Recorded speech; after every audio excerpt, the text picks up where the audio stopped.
કોંગ્રેસના ઉમેદવારો પસંદગી કરવાના મેળામાં વિધાનસભામાં વિપક્ષના નેતા શંકરસિંહે મોટી જાહેરાત કરી છે। તેઓ આગામી વિધાનસભાની ચૂંટણીમાં મુખ્યમંત્રીનો ચહેરો બનશે નહીં। સાથે જ તેમણે કહ્યું છે કે હું સીએમની રેસમાં પણ નથી।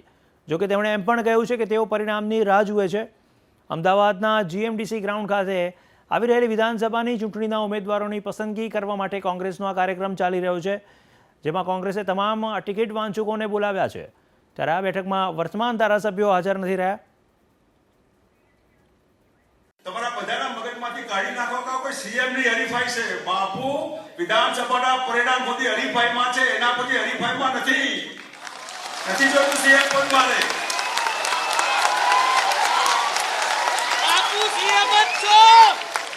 કોઈ સીએમ માટે મથે છે, હું હોય કે ભરતસિંહ, સિદ્ધાર્થભાઈ હોય કે અર્જુનભાઈ કે શક્તિસિંહ, આ નથી।